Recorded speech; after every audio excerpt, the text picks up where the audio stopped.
aí, presta o carregador aí. O celular descarregou e eu tô sem carregador, não quebrou. Amanhã eu te devolvo, pra trás.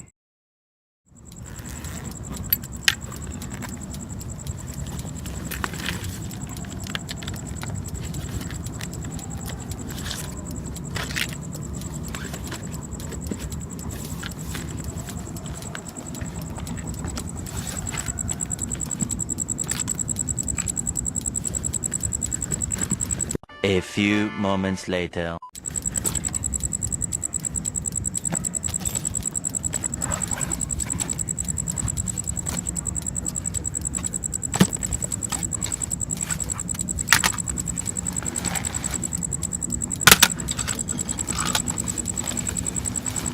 One eternity later.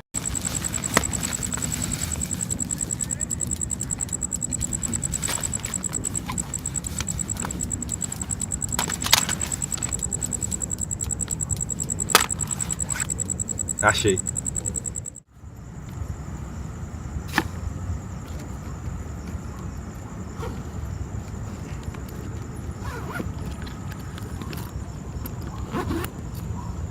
Toma aí, velho. Até que enfim, né, cara? Pensei que ia tirar todos os elementos da tabela periódica dentro dessa bolsa e o carregador nada. E organiza melhor isso aí que tá muito desorganizado, viu, cara? Não, mas peraí, isso não faz sentido, velho. A tabela periódica é muito bem organizada pra se comparar ela com essa bolsa de Álvaro aí. É verdade, ó. Mas tabela periódica? O que é isso? A única coisa que eu sei é que o pessoal fica rindo potássio, né? KKKKK. Ah, é verdade. Não, mas realmente faz sentido, cara. De onde que surgiu a tabela periódica? É verdade, boa pergunta. Vou estudar isso aí. Pode ser. É, velho, eu também.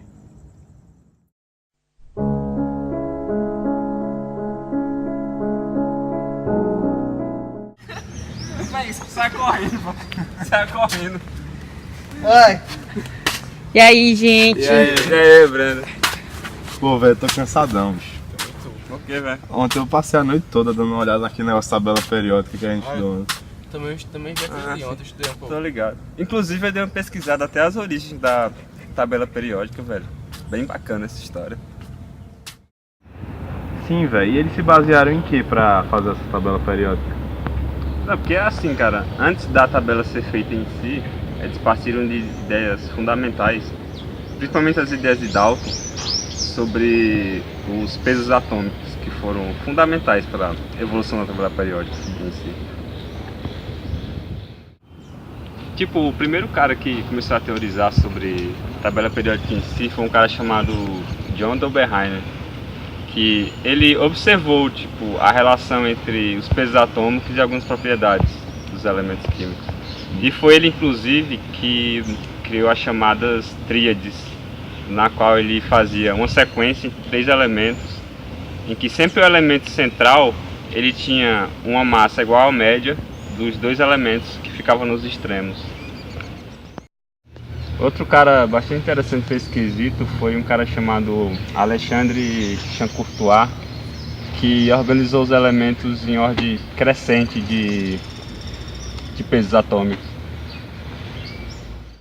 Aí depois disso veio um cara chamado John Lewis, que fez uma analogia com a música e criou a lei das oitavas, porque ele percebeu que as propriedades periódicas dos elementos que ele estava avaliando se repetiu de 8 em 8.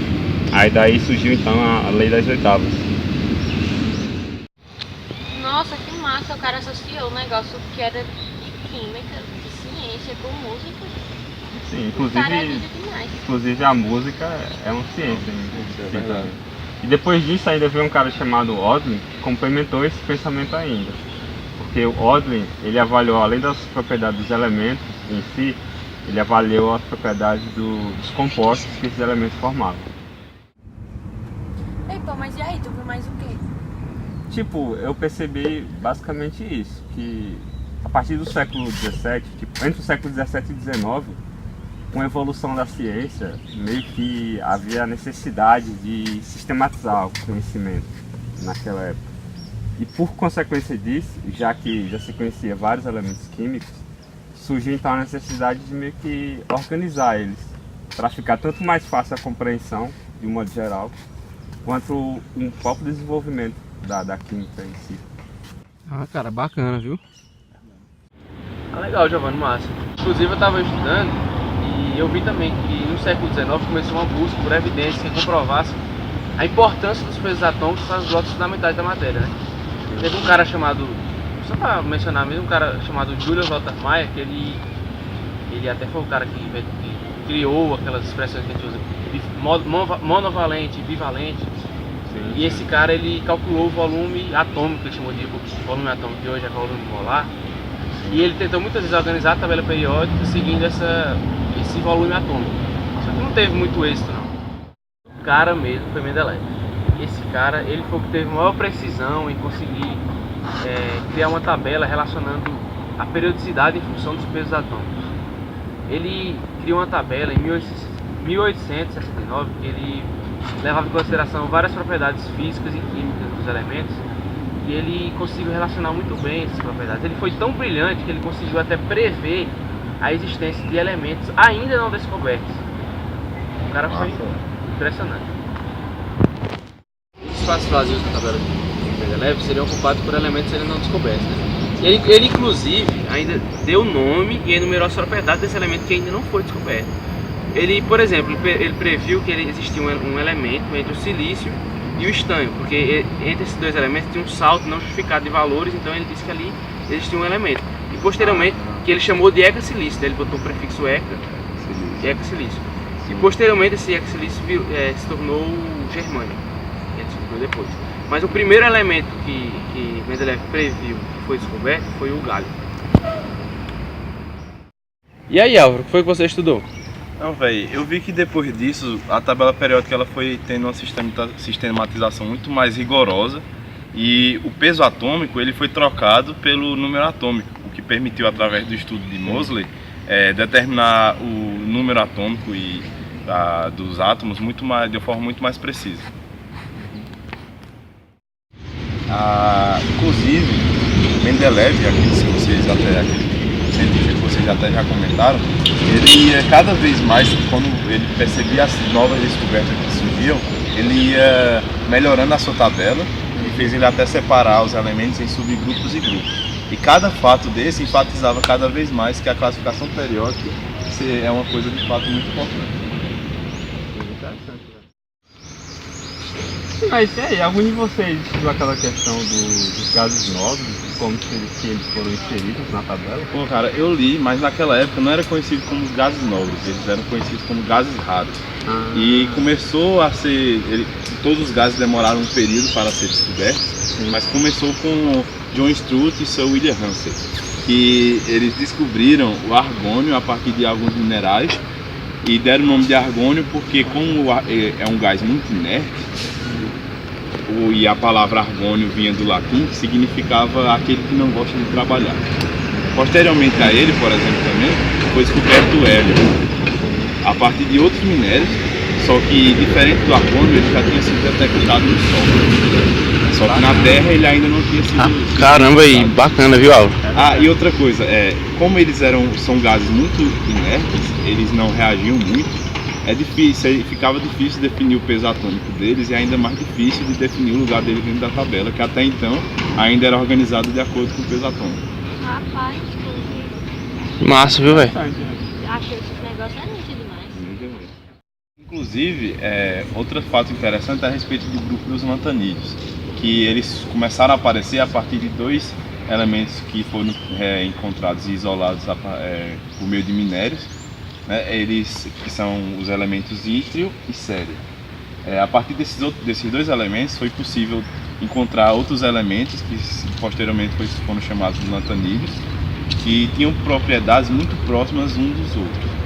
E diferente do restante da tabela periódica, essas propriedades não se repetiam verticalmente, elas se repetiam horizontalmente. Por isso que eles foram retirados do corpo da tabela, foram colocados separadamente. Então, velho, aí depois foi se atualizando a tabela periódica e novas técnicas, novas pesquisas mais sofisticadas foram aparecendo, né? Foi aí que surgiram a série dos acrílicos. Se a Thorpe, ele fez uma mudança na tabela de Mendeleev, onde ele adicionou esses elementos que até então não tinham espaço na tabela periódica. Esses elementos eles eram sintéticos, eles foram originados sinteticamente.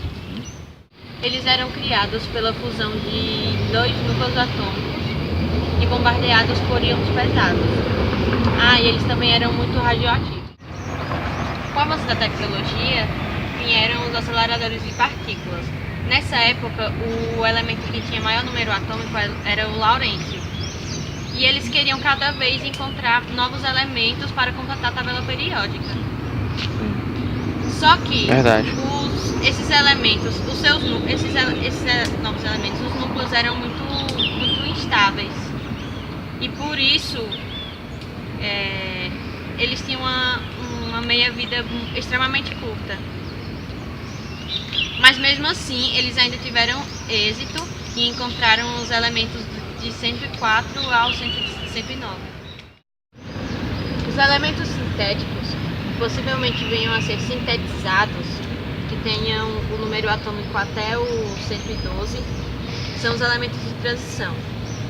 De modo que a previsão é que esse elemento 112 seja o ECA-mercúrio.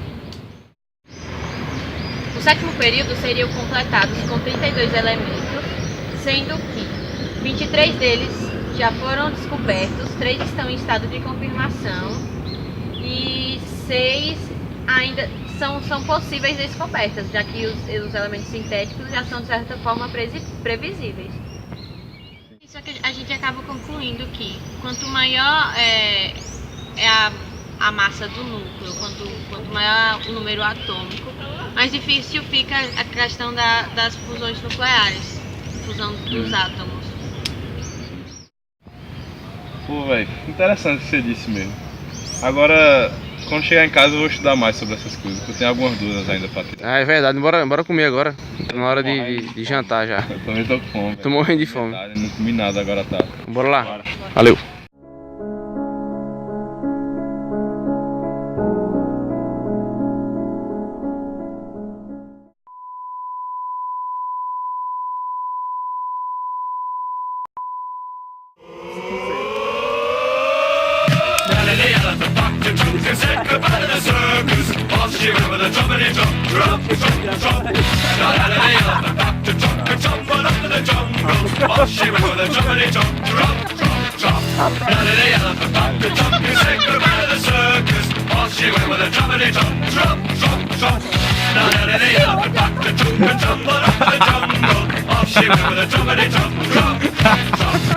Eu só quero comer, bicho. E eu ainda tô tirando tabélica. Now the world don't move to the beat of just one drum. What might be right for you may not be right for some.